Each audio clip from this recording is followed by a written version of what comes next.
Tonight on my radio show, I have Don Lennox joining me from the University of Kent. Big up, big up, big up.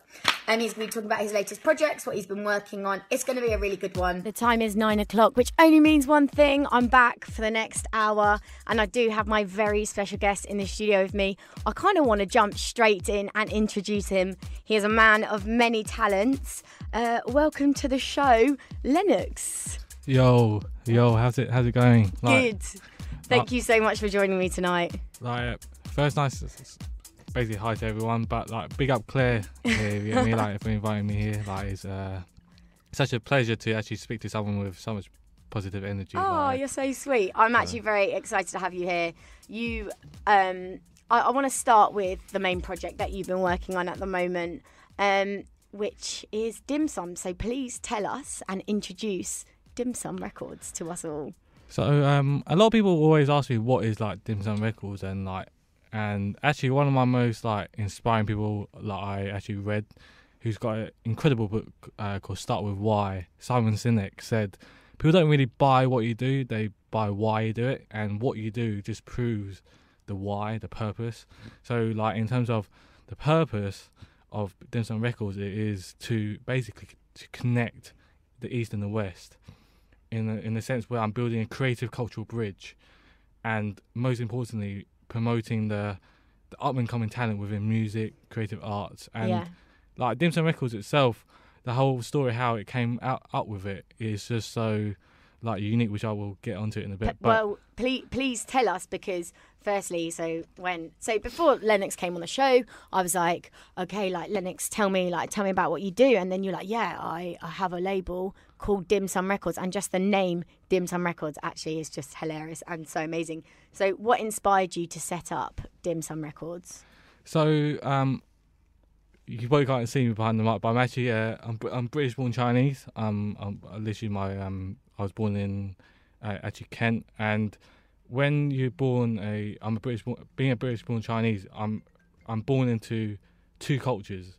I'm immersed in two different cultures: the Western side, which is the English side in Britain, and then there's the Chinese side, which basically all my family, all the traditions I grew up with in my family, and dim sum is first is a cuisine, is part of a cuisine, is a type of food, which is in simple term is Chinese tapas, where you have dumplings, noodles, and dim sum represents a sort of a traditional meal. It is delicious. Dim sum is so damn good. It's it's something I have with my family, sometimes every week or sometimes once a month. But it's just it's something that connects people together, and I just love the food itself. The records bit, the music side is just, I love music itself. I think I have a special relationship with music where it just makes me, whatever mood I am, it can make me happy, it can make me concentrated, it can make me in a different sort of mood across that spectrum. And I thought, let's fuse them together. And it's the best of both of you. Dim Sum Records is incorporating the best two parts of you and putting it all together. Exactly. It's I always say Dim Sum Records is a brand representation of me, and I just and the whole Dim Sum Records actually came from a dream. I literally was sleeping one time, and I actually dreamt of myself in a restaurant, and that restaurant had a record shop. I literally woke up, I thought that image of that restaurant. That was actually a real dream? Yeah, I was literally in there. And, what? That's so sick. And I saw I don't know who was DJing, but the DJ there's people buying records, and in the next room people were eating dumplings. I woke up, I was like, raw, this is a... raw. Yeah, raw. But I thought, let's start something. And that dream, and between the time of me dreaming that and me executing it was maybe a year. It was always an idea in my head, and now you're actually making it happen. Exactly. I love to make things happen. Amazing. So you kind of just briefly touched on the West and the East, and combining the two. Why do you think that's so important? I think everyone has something different to offer in terms of their creativeness or their talent. But everyone's born in a different sort of environment. Yeah. Being born in Hong Kong and China is different from being born in UK. Yeah, culturally very, very different. And I said, why not because we're born differently, we experience different things, and we could actually create something unique in the sense where if there's a platform where people who from both sides can use that experience to create something like music, art. Yes, different influences, isn't it? Exactly. Like the tastes and the culture, it all plays into the kind of vibe that it gives to music. Exactly, and like my family actually, how I ended up in UK. Of course, I was born in the UK, but my family immigrated from and the sense they actually moved from country to country, and I'm now living in the UK itself, where I can do something that sort of like imitate that movement, but in a different way. But this is more of a creative and cultural movement. Yeah, wow. So would you consider yourself a DJ, or what do you consider yourself? I wouldn't consider a DJ at all. I have learnt to DJ in the past. My uncle actually was a garage DJ back in Nottingham. Sick. So he actually taught me when I was younger, but I didn't.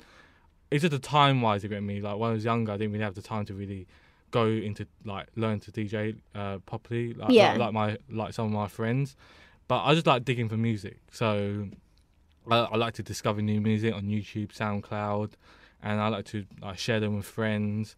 And in terms of the content I produced for Dim Dum Records, it all started from a podcast series, because a podcast series is a mix series, maybe 1 hour, 45 minutes to 1 hour, where different DJs give a mix of basically like a business card in music, like they're sort of they're what do you call it? I know exact mixtape. They play their own mixtape. Their mixtape, yeah. So play their vibes and that. So the first bit of content from Dim Dum Records was the bao cast. So bao, BAO, is a type of bread, and so it's something I eat myself, and it's got some sort of filling in. And so I thought, you know what, it fits well to have a podcast named after like a piece of food. Yeah. So the bao cast is a mixtape for all sorts of genres, to be honest. Like because it was my first one. Like I had loads of house, techno, and they're songs that you found that you put into like this. Actually, DJs, I said, you know what, like I really like your sound. Do you mind putting like a 1 hour mix to put? Oh really? And my first one was actually my friend Y, who actually I met in Hong Kong. Oh really? She did a drum and bass mix. You actually find that on SoundCloud itself. But she did a drum and bass mix with Then after that, some other mates gave me a mix. So it's all about I'm quite fortunate because I'm quite well connected with loads of musicians. Yeah. So I was able to say to give myself a good start, saying, "Oh hello, I really like your sound," or "Hello mate, do you want to do a mix for me?" Like just put your sound out there. Like both parties win. Win-win situation. It's almost like Dim Dum Records gives people the platform and the voice to like share their talent. Yeah, exactly. So I wouldn't consider myself a DJ. I'll consider myself as a person who gets people together. Yeah. And I like to get the best out of people in some sort of ways, where someone might be starting out as a DJ and might want an opportunity to put their sound out. I don't really, of course, quality is important, but I do like to give people a chance. And being experimental as well, give it, as you said, taking not even a risk, because it's all about being experimental, giving people the voice. Sometimes things don't work, but that's how you get better. Yeah, exactly. Like I think my friend Navin, when he did the mix for me, he literally just started. And Navin actually, I've known for like around half a decade, 5 years now, and he just started. I used to go to a couple of raves with him, and literally he started DJing this year, and I said, you know what, let's do a mix. I don't like you starting, but by me saying, oh, do a mix for me, I like to give the people the confidence. You know what, I actually like your sound. I'll give you a chance. Yeah. To do something and put your sound out there. And sorry, how can we listen to that podcast? So all the podcasts is on SoundCloud.com at the moment. So SoundCloud is a platform where people do put their mixes. I will be putting the mixes on Mixcloud soon. But at the moment, everything's centralised to SoundCloud. And what is it? Just so in case people are listening, people in the hospital, they have their phones and they're like, oh, I want to look this up. What's do you know, does it have like a URL? Yeah, so it's www.soundcloud.com/Dim Dum Records. Oh, yeah. And I actually wanted to ask you about your Yumcha podcast. Yeah. Can you talk to us a little bit about that? So Yumcha is the latest piece of content I've put out there. Yumcha in Chinese pronunciation is 饮茶, which means... Wait, say that again? Is 饮茶. Yum Cha. Yeah, Yum Cha. Yeah. Is that good? Yeah, that's really good. That's really Yum good. Cha. Yum Cha. So it's an interview series. So it's not like a podcast series. A podcast does the first one I did. It had the podcast with it, which I explain now. But it's an interview series where I go deeper. Like now, in it, we go deep in the fact that we're finding out someone's story. Yeah, yeah. And Yum Cha basically means drink tea, but it's traditionally symbolises of when people get together and have dim sum together. So if I said to my mum said to me, "This week let's go Yum Cha," means let's go sit down. yeah, let's sit down, share, chat. chat. Do you know what I actually really like about the project and what you're doing is that everything kind of has this like underlying meaning, and I love the way that you use another language and that like incorporates everything together. Oh, thank you. Yeah. Watch out, Dim Dum Records, people. It's going to be big. It's going to explode in the next couple of years. Where do you see Dim Dum Records going over the next couple of years? We literally still we're turning 1 at the moment, and we're going to turn 1. Do you have an exact date? So we turn 1 on January the 26th. Woohoo. But we're going to celebrate that in some sort of way. I keep our eyes peeled. We're actually organising something at the moment. But literally, we're literally at the start of this whole journey, and I still haven't done the stuff, I haven't ticked the boxes of what I want to, all the other sorts of content I want to put out there yet. But I'll hopefully get some releases out in terms of music, like production wise, not just podcast. Yeah, as in people's tracks, like I represent. Oh, so can you name some of the people that you represent, that you put their music out for them? At the moment, podcast wise, like I don't know if you guys listening at the moment, but I grew a friends at the moment called Hatch Recordings. Hatch Recordings. HATCH. That label was started from my ex-housemate, and also basically someone I call my brother, Nick Beard. He's not actually your brother. He's not actually my brother, but I call him my brother because we're very close your friends. Brothers. Yeah. And Nick Beard started Hatch Recordings, and he that is a record label now. It started as a party, and literally they had a party in Rolling Stock in London on Saturday. Oh wow! Which was absolutely unreal. Oh, sick! And literally all my mates DJing, had a guest called Ray Mono, but they sort of started this sort of label, and they grew it for a few years now. They got a couple of releases, so we're sort of linked with that. So the mix I did for Yum Cha was mixed by my friend Manny, aka also known as MXT, who's a super talented person, and literally MXT, yeah. He's super talented. He's literally so down to earth, and he's just working, plumbing tunes. So I think for my first release, I definitely want him and my friend Vine, who's also part of Hatch Recordings, who's got absolute sublime sound as well.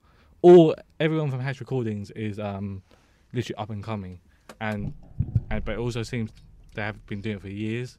So, but also not just Hatch Recordings, but other DJs from Hong Kong and China. That's what I'm trying to do. Like that cultural bridge is not just from the UK, but I like talking to like DJs from Hong Kong, China.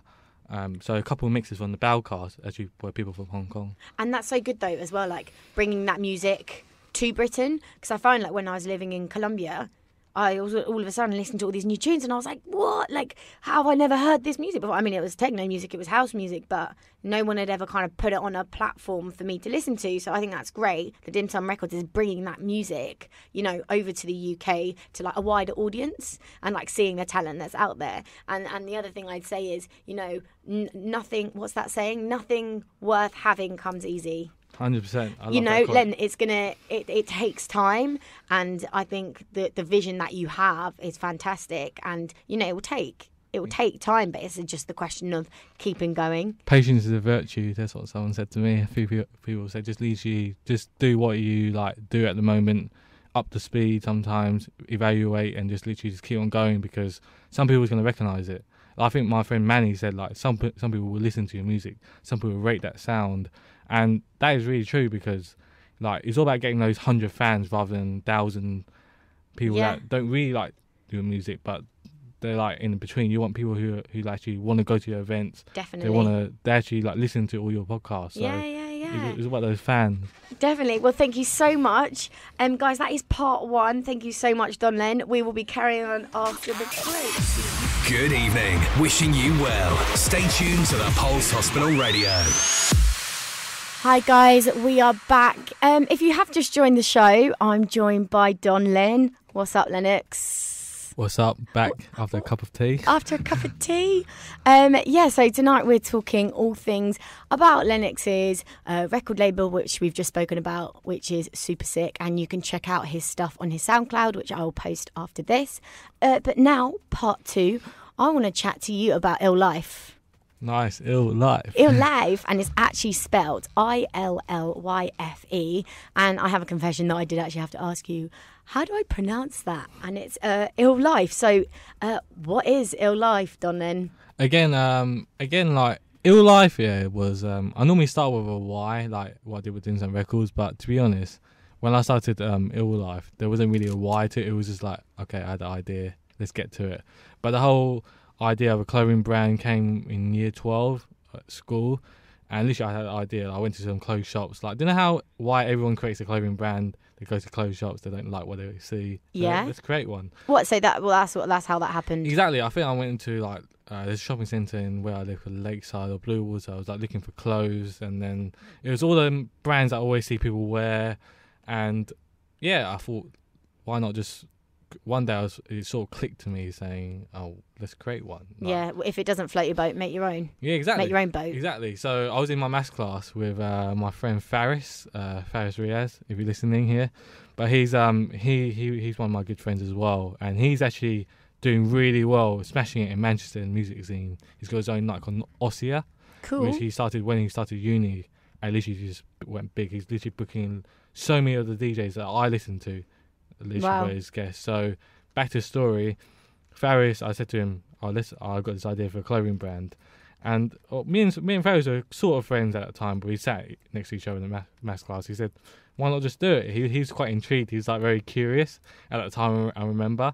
So I had some ideas, and I linked up with a friend within sixth form, a really talented artist. He's a tattoo artist now, Connor Bell.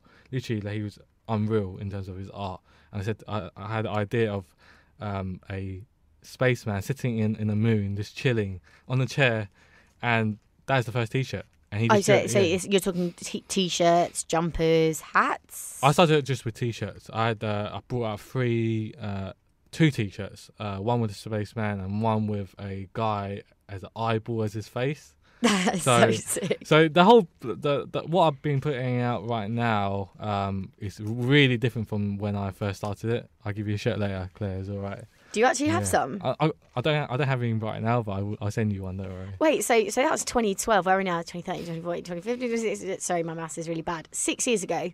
Yeah. That's a long time going. 6 years ago. During those 6 years, there's quite a bit of inactivity because of things that went into the way. No excuses, but that's life because I had school, sixth form exams, and then I had uni. Didn't really do it. I was like enjoying uni as a person. Like, didn't really think of running my own clothing brand during then. Yeah.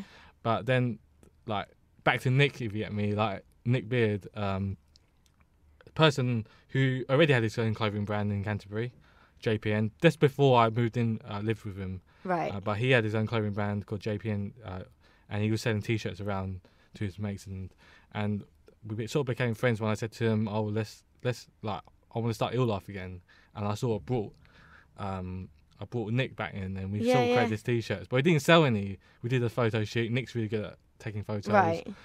And we sort of took photos. And actually, Isaac, my good friend Isaac Seago, he actually was in the photo shoot as well. Oh, really? I lived with him my last year, and we had a black T-shirt with the ILLYFE logo on the left. What is the ILLYFE logo? It's hard to actually say, but it's literally a logo designed by Connor as well. If you get me. Okay, Yeah, that's the tattoo artist. Yeah, the tattoo artist. He designed a creative outlet for myself to create fashion, to create clothes, because I love my sort of streetwear brands. I like to dress quite smart now as well. Yeah, you're actually looking, guys. Lennox is wearing like smart, like boots. Like black boots with like these proper cool checkered, what do you call it, tartan trousers, like.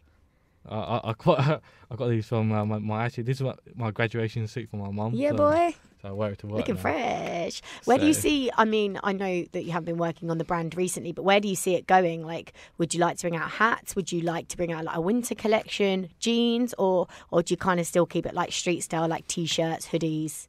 If people do follow me on Insta, they realise that actually I actually have put out some stuff for myself this summer. So ILLYFE this summer has been sort of a re-emergence of ILLYFE material. Where the World Cup came, and I thought I saw loads of brands making a couple of football shirts. Right. And I loved the collision of fashion and football shirts. Yeah. And again, I wanted to buy one. I think it was a Nike one and a Pata. There's a brand from Amsterdam called Pata, the nice shirt. But I didn't like some things on that shirt.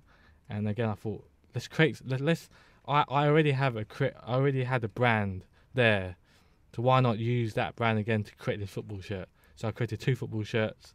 The home shirt, which is white, and the black shirt, which is black. Yeah, the black, which is the away But with shirt. the logo. Yeah, the logo. And if you on the shirt itself, it has this Chinese character. Sick. It's called the word says K Guai, and it basically means weird. You get me? Nice. Yeah. So like, I need that. I need that shirt. I'll try to sort you out one. Yeah. But that football shirt came. Me and my cousin went to Copenhagen. We shot some pictures for it. Copenhagen's an awesome place. You should definitely go. I've been, Yeah. I really like it's kind of, there's so much built up parts and really posh parts, and then you can go to like the warehouses and like the rustic parts. Yeah, I love it. Copenhagen's sort of my, I wouldn't say spiritual home. Actually going there again with my family this December. But it's just such a nice place. We shot some photos there. Winter came. I thought, I love quarter zip fleeces. Yeah. I love those like fleeces. I'm actually wearing quite one now, but polo. But I love those that sort of things like where you zip up. Yeah. And I thought, let's create one. And so I had these patches that I bought ages ago. Yeah. And I literally, where I get my clothes made is from a friend of a friend. Oh, that's actually was my next question. Oh yeah. So when you say you create them, you get the guy who does the tattoos to do you take a design idea to him and he like creates it? Yeah, I actually, some of the logos, if I can create, I use some sort of program to create it, and then I send it to him, and then he just prints it out for me as a prototype. Onto a t-shirt or onto the product? Onto the product, and I had these patches, and he just literally just sewed it on, Sick. I think heat pressed some of them as well. But yeah, then came the fleece, and at the back of the fleece is another Chinese character, which is pronounced Joe Lazy Gay, means be yourself. Say that again. Joe Lazy Gay.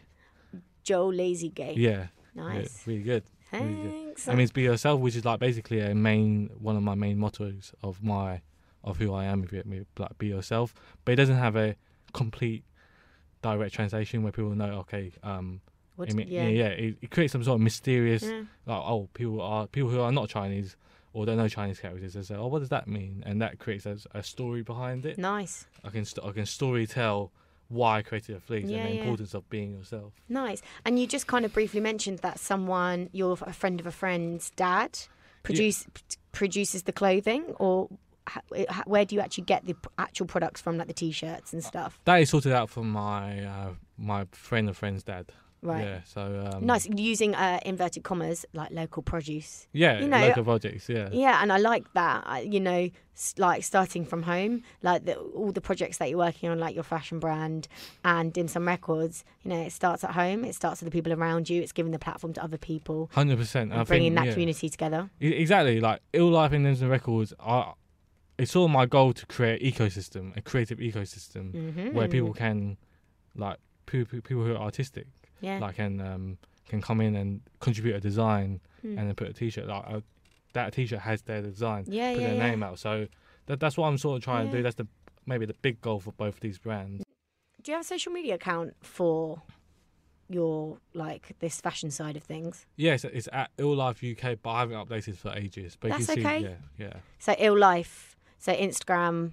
UK at ILLYFE UK. At ILLYFE UK, and that is spelt ILLYFE. Well, thanks, Lennox. It's been fantastic. We're going to go to another little break, and then we're going to come back for part 3. Remember, if you do have some questions that you'd like to ask Lennox, you can call us. Yes, guys, you can call us on 0193 217 261. don't worry, like I won't put you live on air or anything because I don't know how to put you live on air. So you like, if you just want to ring us and then have a chat with Lennox, you're more than welcome. And that's on 01923 217 261. See you in a bit, guys. Good evening. Wishing you well. Stay tuned to the Pulse Hospital Radio. What's up, guys? Welcome back to the Pulse Hospital Radio. Hi, Lennox. Hello again, part 3 here. Part 3, woohoo! So this evening we've been talking about Lennox's record label Dim Dum Records. We've also spoken about ILLYFE, which is a fashion brand, and his vision of what fashion should be, which has been pretty cool, pretty insightful. One thing I do actually want to ask you before you finish up is, where do you get your inspo from? Who is your inspiration? I think I have I have virtual mentors, which is people I never met before, but people I actually like follow on Instagram. Yeah. Okay. Yeah, exactly. Would you say that you aspire to be like them, or in what sense do they inspire you? They inspire me because of the journey they went through and how they carried themselves as people. Like, I don't want to be them, but I rate how they like do things in a manner where it's hard to explain when you see someone like carry themselves quite high and authentic and being themselves. Can you give me an example? I think my biggest inspiration in fashion itself is Kith, KITH, the CEO, creative director Ronnie Feig. There's a brilliant interview of him. I think he did an interview with Complex, and he talks about how he started his brands and how I follow him on Instagram, and I love how he puts his own work on Instagram, like what he created. And that's what I'm starting to do at the moment. I wouldn't say copy, but that's one part of me that really connects me with Ronnie Feig, is that how he creates something and then he puts it. It doesn't mean he's going to sell it, but it's just something he proudly created. Nice. And Ronnie Feig is one of them. Virgil Abloh, I mentioned already. I like to watch his lectures. He actually did some lectures in Harvard. Really interesting. I did watch it a few times. You really couldn't understand what he's talking about, but his energy, what he carries, awesome. What does he talk about? He talks about how he uses architecture in daily life. Architecture and engineering into fashion, which is so unique. Interesting. Yeah, exactly. And literally, it's hard to explain again. You just got to watch him, and you probably won't understand at first, but once you get into it, you realise, okay, he actually thought. The thinking process inspires me. I like the way Instagram and like platforms like social media give people the chance to like show their creativity, and places like YouTube where you can watch people like this talk about things. Anyone can stand up and show their work and be proud of something, totally and then it can go viral. And totally agree. Like, another person is Skepta from Boy Better Know, grime artist. Literally how he, like, I'm inspired by how he was sort of big in the music industry, but literally a few years ago he got to a place he didn't want to go to. He literally stripped back to basics, went back to square one. What happened? He sort of was producing music for other people but not for himself, he said. Right. And he literally he went back to stage one, and he literally just started from literally nothing, and he rebuilt his brand and he's now blowing up more than ever. Yeah, oh my god. Skepta, and literally he's actually a proper legend. Such a legend. Yeah. YouTube, you should guys watch his Red Bull interview in Manchester, and also if you have Apple Music, watches the Greatness documentary. Like, one quote he said, I think I'm the chosen one, but I chose myself. And I think everyone should choose themselves as well, because it almost seems that everyone's climbing up to the top of this world, but everyone has their own sort of world. Yeah. And that quote itself made me realise, wow, like I want to live. I'm having my own world. Next question for you. You have some like massive visions of your brand and your record label. How do you think eventually, like down the line, that could combine with being an accountant? You kind of just touched on it. Do you think that being an accountant will help you with your brand? I think being an accountant in terms of like is understanding the business. Like, it's like a skeleton anatomy. Being an accountant allows you to see the whole skeleton of a business. Yes. So I understand like the costs. But what I don't want, some people say accountant, you could be very risk averse because you're always counting the numbers. But I want to use accountancy in the other way where I can maybe in the future build these brands myself and help other people build brands. Yeah. And I also got that sort of experience and hopefully become chartered to help people build businesses. Chartered, darling. So that is my goal. I'm not afraid to say I want to be a chartered accountant at the same time, but I'm just building my stability at the moment as an accountant, and I enjoy it. Like Nice. Dim Dum and ILLYFE is a hobby, I would say, at the moment, but also my creative projects. The world is rapidly changing. You know, the world we live in is constantly on the move. Where do you see the world in 2050? 2050. So 2050 is around. Not to do with your brand, just like the world in general, because I feel like you're quite philosophical. You think big, you dream big. Yeah, where do you see the world in 2050? I see loads of people say like robots will take over. I think like I'm more thinking about, instead of robots wiping human race out, it'd be like robots will actually help, and loads of the technology will be so far up where we can actually learn loads of things. Yeah, definitely. much rapidly. Like maybe I'm trying to learn Mandarin at the moment. Maybe I can learn Mandarin instead of like 2 years, maybe in a few months. Yeah. There's tools to help you, like maybe a robot. Assisted, Mandarin with. AI, yeah. And that's it really. And hopefully, environmentally, we are in a stable place because the population is always surging up. And I'm Chinese itself, so hopefully maybe you see China, loads of more opportunities coming up with China and actually African countries as well. There's more opportunities Economically. Economically in Africa as well. So hopefully the world will be in a more stable. Yeah, exactly, 100%. Nice. Yeah. Thank you so much. And my last question of the evening, which actually I feel like is the most important question of the whole night. Don Len, can you recommend me a good place in London for some dim sum? Okay.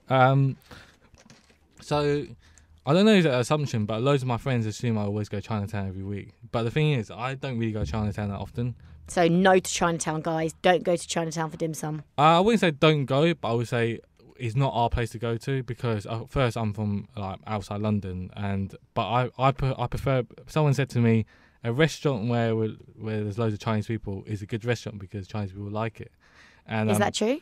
I don't know, but the places I see with loads of Chinese people is the places I normally go to. And there's one called Yiban, Yiban, which Yiban, which is just opposite City Airport in London, Royal Albert Dock, I think. Okay. And then there's another one in Canary Wharf called Royal China. Royal China. Which I literally just went there the other week, and that is, I've been there for ages, and that place was quite unreal as well. Wait, what's it called again? Royal China. Royal China. So guys, if you want some good dim sum, head over to Royal China. Also, there's one more thing. There's also a chain of Hong Kong dumplings restaurant coming over to London in December called Din Tai Fung. I had it in Hong Kong. It's actually really nice, so you should definitely try it. Man, well, thank you so much. It's been like the quickest hour ever on the Pulse Hospital Radio, I think. Lennox, what is your Instagram name if people would like to start following you? At Don_Len. Don Len. Guys, he is called Don Len for a reason. One more time. I'm going to give you a round of applause. Yay! Thank you, Claire, for having me. Oh, you're more than welcome. Big up. Well, guys, I will see you next week at the same time. Again, if you'd like to come on my radio show, please do give me a call. I would love to have you. See you later, guys. Good evening. Wishing you well.